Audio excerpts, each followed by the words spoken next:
Olá, você sabe quais suplementos alimentares prescrever para o seu paciente? Meu nome é Linda Via, eu sou nutricionista, mestre e doutora em Fisiologia Humana pela USP e nesse canal eu ensino nutricionistas a fazerem prescrições nutricionais assertivas. Eu trouxe para vocês alguns suplementos alimentares interessantes, não só para a questão esportiva, mas também para a questão da saúde de modo geral. Então vamos lá falar sobre alguns deles. O primeiro, o Whey Protein, é um suplemento alimentar muito utilizado por várias condições clínicas para vários pacientes. E é interessante que o Whey Protein, então, é um alimento que é derivado do leite e nós podemos utilizá-lo para várias questões. Lembrando que o foco principal para esse alimento é, de fato, uma questão de hipertrofia muscular, aumento da síntese de proteínas musculares e, obviamente, que precisa de um treino, né? Porque senão não adianta nada. Mas vejam que nós temos também uma aplicação interessante para alguns pacientes idosos que não conseguem alcançar as proteínas alimentares. Muitas vezes com alimento propriamente dito, né? Não conseguem por algum motivo, seja deglutição, seja por de repente não conseguir coccionar todos os dias ou de repente em todas as refeições. Talvez a adição de um Whey Protein pode ser interessante. Obviamente ninguém vai trocar uma refeição por um Whey Protein. Mas complementar a proteína alimentar, que muitas vezes é carente nessa população, é um ponto bem interessante que pode estar envolvido com uma redução até mesmo ou atenuar a sarcopenia muito presente nesses nossos pacientes mais idosos. Então vejam que nós podemos colocar para esses pacientes. Uma gestante, de repente, que tem uma importância, claro, da proteína alimentar, se de repente ela não consegue alcançar toda a proteína na alimentação, o Whey Protein pode ser uma questão interessante. Obviamente que vários pacientes conseguem consumir proteínas apenas na alimentação, e perfeito, ótimo, mas para aqueles que não conseguem, o Whey Protein pode ser uma questão super interessante. E no mercado hoje em dia nós temos vários alimentos que são adicionados de Whey Protein também para facilitar esse processo, né? Vejam que nós temos então vários tipos de Whey Protein, seja isolado, seja concentrado, até mesmo o blend, né, que seria uma mistura de vários tipos de Whey Protein. A questão é, o Whey Protein que é isolado, ele acaba tendo um isolamento, de certa forma, um isolamento da proteína desse Whey Protein. Então ele tem mais proteína do que outros tipos de Whey, mas calma, é importante avaliar o rótulo. Pode acontecer de um Whey Protein, de repente de alguma marca, isolado, ter uma quantidade muito semelhante a outra marca do Whey Protein concentrado. Então atenção a isso, que muitas vezes isso pode acontecer. Então avalie quantos gramas de proteína tem em um scoop, em um dosador, em uma dose de Whey Protein de uma marca X. Então sempre avalie esse ponto. Quantos gramas tem o scoop e quantos gramas tem de proteína contida naquele scoop. Então esse é um ponto importante. Mas, de certa forma, o Whey Protein isolado tem uma quantidade menor ainda de carboidrato, ou seja, especialmente a lactose presente nesse alimento. Então, se eu tenho paciente que apresenta intolerância à lactose, muitos deles terão um benefício com o Whey Protein isolado. Vale lembrar que tem paciente que tolera super bem o Whey Protein concentrado também, mesmo seja de ser intolerante.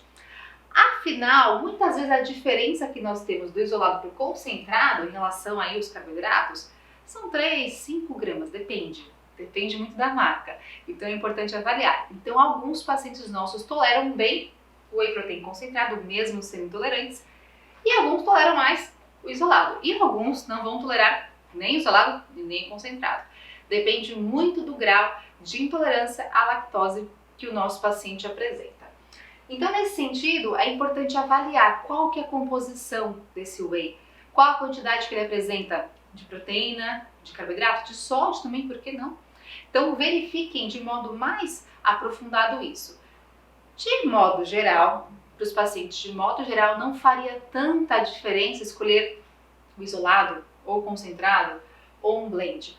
Antigamente, a nossa ideia era a seguinte: era mais interessante um Whey Protein que é mais hidrolisado, mais quebrado, porque assim eu consigo ter uma oferta, uma chegada, uma absorção mais rápida desses aminoácidos, o que pode estar envolvido com aumento da síntese de proteínas musculares. Mas hoje nós sabemos que, na verdade, o que mais importa para essa síntese de proteínas musculares é o aporte diário de proteínas e durante as refeições, durante o dia completo. Então, ao longo de 24 horas, ofertar as proteínas em várias refeições. Então, a velocidade da absorção não é o mais importante. Nesse sentido, nós podemos ofertar o whey de maneira mais completa, mais concentrada, na verdade, a proteína maior sem nenhum tipo de problemas.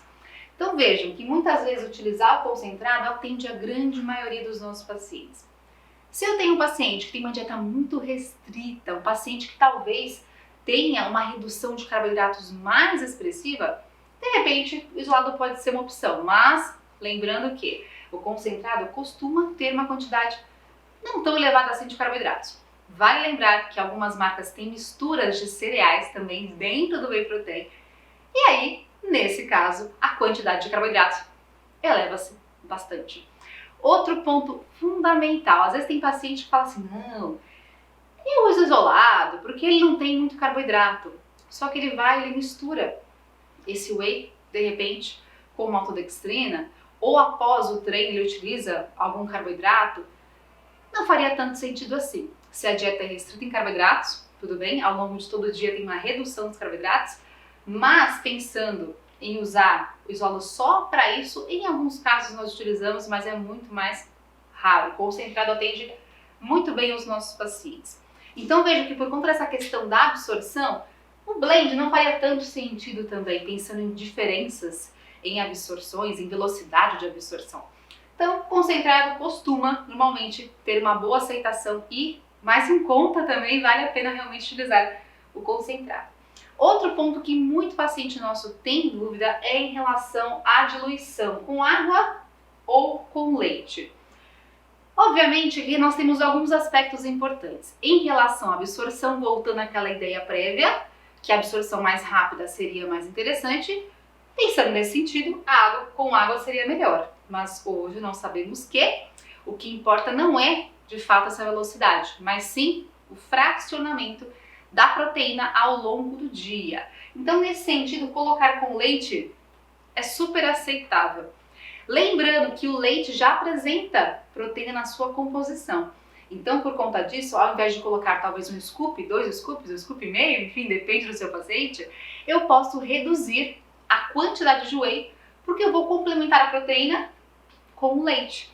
Então você já economiza e fica mais gostoso, né? Então é uma opção. Meu paciente tem intolerância à lactose.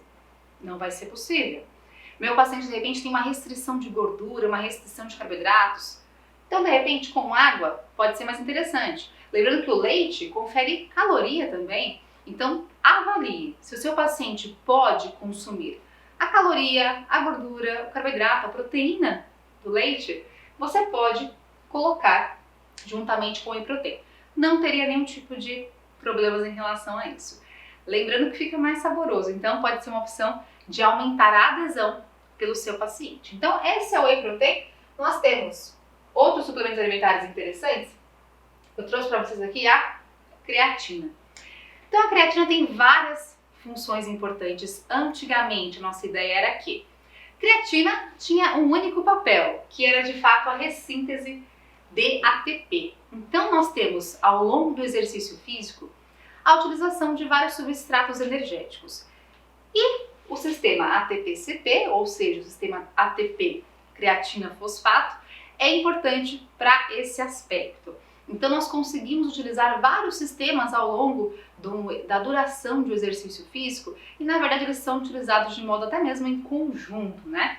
E a questão é, nesse sentido, até uns 10 segundos aí de exercício, nós temos uma grande utilização desse sistema, onde a creatina participa. Nós já temos uma produção endógena nossa de creatina. Quem consome carnes também acaba apresentando essa absorção de creatina. Nós podemos colocar também como um suplemento alimentar.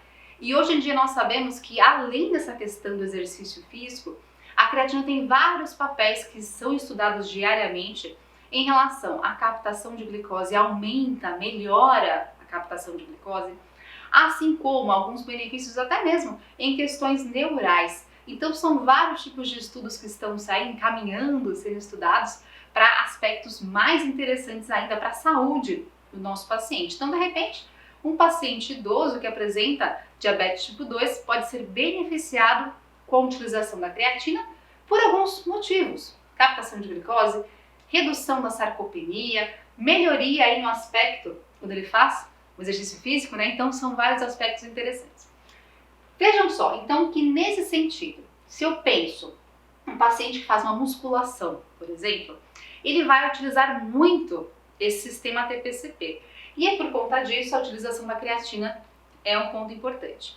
Outra questão que se faz necessária: a creatina pode promover em alguns pacientes um aumento do peso corporal, não por gordura e nem por celulite, muita mulher pergunta isso, mas por conta de um carregamento, de um aumento na água dentro do músculo intramuscular. E aí, em alguns esportes, esse ganho de peso em água pode prejudicar um pouco o desempenho, mas é importante avaliar.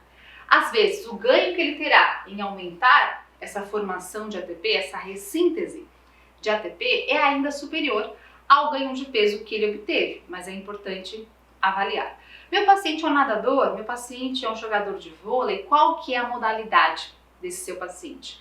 E aí você pode pensar em uma colocação de creatina. Então, de fato, creatina para musculação é indiscutível, né? Ela vai aumentar essa força desse paciente, ele consegue, de fato, fazer aí de maneira mais adequada o seu exercício. Então, pode ser um ponto importante. Claro que a creatina de modo isolada, sem fazer exercício, não vai aumentar a massa muscular. Mas como tem mais ATP, gera mais energia para esse paciente e, consequentemente, todos os aspectos aí da musculação, por exemplo, pode ser um ponto interessante para esse nosso paciente. Como que nós fazemos o protocolo de prescrição da creatina? Podemos, não é que é obrigatório, mas podemos fazer um protocolo de carregamento, onde a gente vai encher o músculo desse paciente de modo mais rápido. Então, nós iremos fazer essa prescrição de 0,3 gramas de creatina por quilo de peso corporal total por dia durante apenas 4 a 5 dias. Não tem por que fazer mais do que isso, mais dias. Não faz sentido. A gente encher o músculo e ele preenchido, nós teremos um benefício dessa creatina para esse indivíduo. Ou você pode utilizar a dose mais padrão, que são 20 gramas por dia. Nesse total que você obtiver aqui, ou enfim, os 20 gramas, você vai dividir por 4, para que você faça 4 dosagens por dia. Então, por exemplo, aqui serão 5 gramas 4 vezes por dia. Isso apenas por 5 dias no máximo. Depois nós entramos no protocolo de manutenção. Meu paciente não quer fazer protocolo de carregamento, ele pode esperar o músculo encher para ele sentir o gás da creatina. Ele pode começar de fato com a manutenção. Ou ele começa com carregamento e depois ele passa para manutenção. É uma possibilidade também. Então vejam que para essa dose, 0,06 gramas de creatina por quilo de peso corporal por dia, ou uma dose mais geral, na verdade, de 3 a 5 gramas por dia. E essa quantidade a longo prazo, de modo crônico. Eu tenho que parar a creatina de repente? Não precisa. Você pode usar de modo crônico. Mas muitas vezes quando você retira um suplemento, no caso aqui a creatina, fica algum tempo sem utilização, talvez um mês, 45 dias, e depois você retorna com o suplemento, o atleta ou o desportista sente mais aquele benefício, fica mais evidente. Então você pode trabalhar com ciclos de dietas ou ciclos também de suplementos alimentares. De repente o paciente está de férias, o paciente tirou algum descanso, você pode retirar e depois você pode reintroduzir a creatina. Não é que é obrigatório, isso é muito individual. Tem paciente nosso que prefere ficar de modo crônico, sem problemas, né?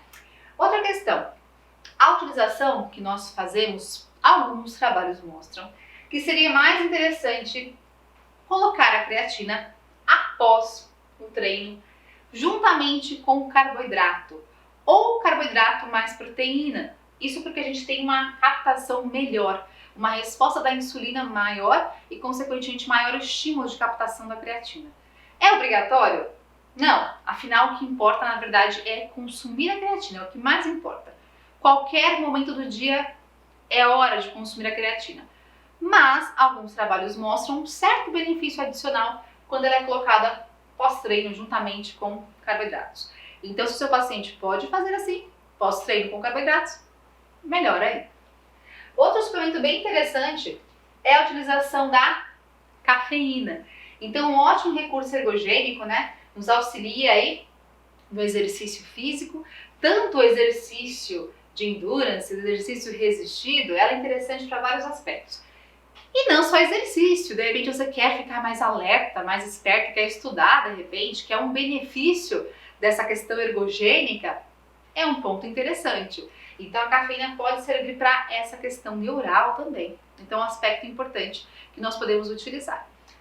A dose, mais ou menos, está envolvida aí a 3 a 6 miligramas de cafeína anidra por quilo de peso corporal total do seu paciente. Lembrando que é interessante a prescrição 1 hora antes do exercício. Porque nós temos uma meia-vida da cafeína, um pico de ação da cafeína, que acontece por volta de 1 hora. Então, 1 hora antes do exercício, nós colocamos aí a cafeína para esse nosso paciente. É super importante lembrar que algumas pessoas não se conseguem consumir a cafeína de modo tão adequado. Sente palpitação, irritabilidade, elas acabam sentindo insônia, não conseguem dormir. Então, é um ponto a ser levado em consideração. Se o seu paciente tem esses sintomas, talvez ele tenha algumas alterações genéticas, alguns polimorfismos envolvidos com a metabolização da cafeína. Então, por exemplo, nós temos polimorfismos na enzima CYP1A2, que está envolvida com a metabolização, especialmente hepática, da cafeína, e alguns pacientes também apresentam polimorfismo no gene ADORA2A, que está envolvido com o sinal dopaminérgico, envolvido de modo indireto em relação à cafeína. Então, cuidado se o seu paciente apresenta esses dois tipos de alterações. Mas se ele te fala que ele não se sente bem com cafeína em excesso, tem que a gente colocar também, né? Então já é um bom detalhe em relação a isso. Outro ponto que é bem interessante é a utilização de bicarbonato de sódio. Aqui, atenção, muitos pacientes nossos sentem muito desconforto gástrico, desconforto intestinal, diarreia de fato, com a utilização de bicarbonato de sódio. O que acontece no exercício é um aumento da concentração de íons H+, que está envolvida de fato com uma acidificação do meio. Aquela dor, né, que ocasiona no músculo durante o exercício e após também o exercício. Então isso está muito correlacionado com a fadiga muitas vezes e com a incapacidade de uma realização adequada de um exercício. Então é por isso que nós estamos voltando aqui o conhecimento para um tipo de tamponante para reduzir esse excesso de íons H+. Nesse sentido, o bicarbonato de sódio é um tampão extracelular. Então nós temos aqui o músculo, ele vai ser um tamponante extracelular aqui fora desse músculo, que vai acabar contrabalanceando o excesso de íons H+, que tem aqui dentro desse músculo, que aconteceu por conta da contração muscular. Então ele é interessante nesse propósito, mas não é todo paciente que tolera a utilização de bicarbonato por conta dos efeitos gastrointestinais. É importante lembrar que ele é bem baratinho, né? Um suplemento que é barato, que é eficaz, mas vejam que normalmente a ação do bicarbonato se dá em esportes com duração pequenininha, ó, 6 a 8 minutos. Então, se eu pensar no maratonista, uma duração acima de 10 minutos, eu não terei um efeito tão importante assim. Então, cuidado, avalie se o seu paciente precisa de fato desse tipo de tamponante. Outra questão para a suplementação desse paciente é a recomendação de 0,2 a 0,3 gramas de bicarbonato por quilo de peso corporal, cerca de 60 a 180 minutos aí antes do exercício. Mas verifica se vale a pena, porque não é tão simples assim utilizar o bicarbonato de sódio. Outro tipo de suplemento interessante é a beta-alanina, que vai atuar como um tampão intracelular.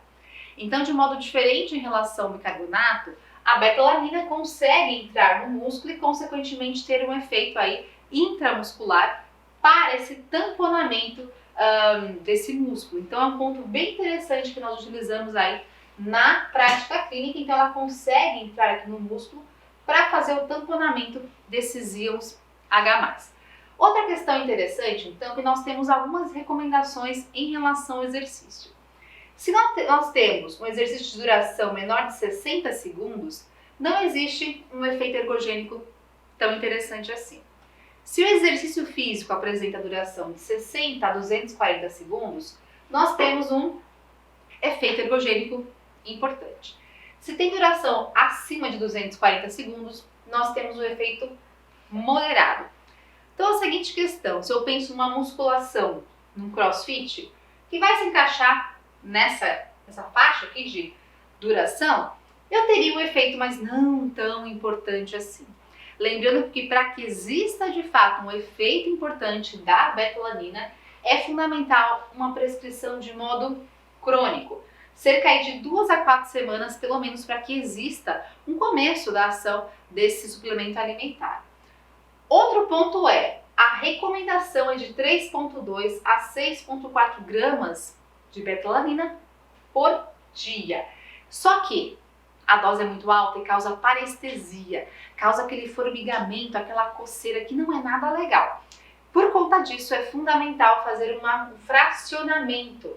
Cerca de 4 vezes por dia eu vou fracionar essa dosagem aqui ou essa daqui. Eu pego essa quantidade total, eu vou fracionar em 4, vou dividir em 4, para que eu possa ofertar por volta de 500 a 800 miligramas por dose. Então vejam que não é tão simples assim, né? De repente você colocar 4 vezes por dia, será que o paciente vai lembrar?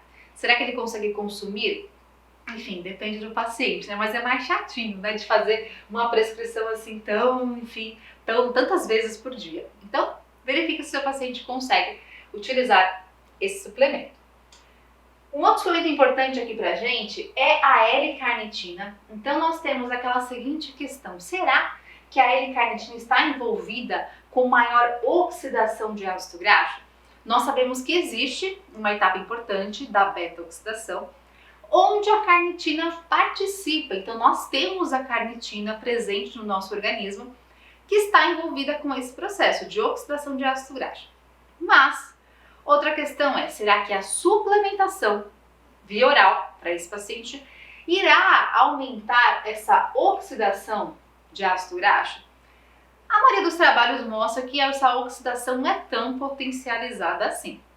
Então, não teria um mega efeito na oxidação. E outra coisa de fato não é apenas oxidar, mas também ter uma redução de peso corporal, uma redução de gordura corporal.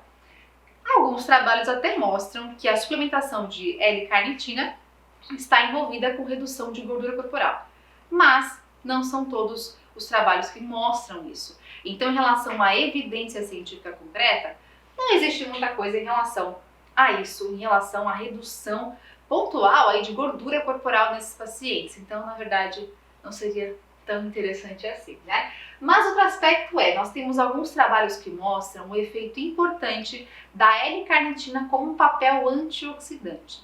E nós sabemos que várias mulheres que apresentam infertilidade podem apresentar, associado a isso, um excesso de agentes mais pró-oxidantes. Então nós temos trabalhos que mostram, alguns trabalhos, que mostram a utilização de 3 gramas por dia de L-carnitina estar envolvida com um aumento na fertilidade de mulheres. Ainda são trabalhos iniciais, nós temos alguns trabalhos apenas, mas de repente pode ser algo a ser adicionado para essa tentante, para essa mulher que tenta a gestação e de repente não tem sucesso.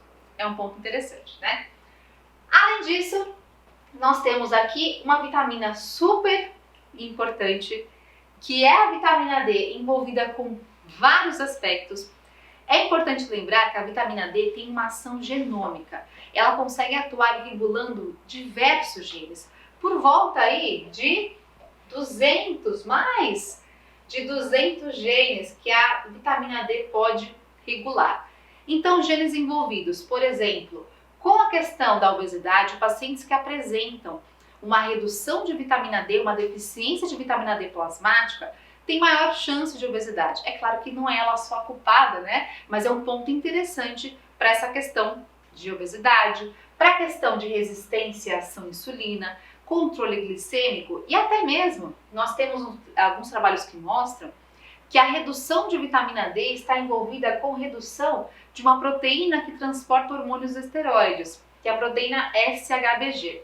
Isso aqui é muito interessante para mulheres que apresentam SOP, por exemplo. Elas apresentam muitas vezes aumentos de hormônios androgênicos plasmáticos e uma das causas pode estar envolvida aí é a redução de SHBG, que a recomendação da vitamina D de modo adequado pode auxiliar na manutenção, na melhoria dessa SHBG.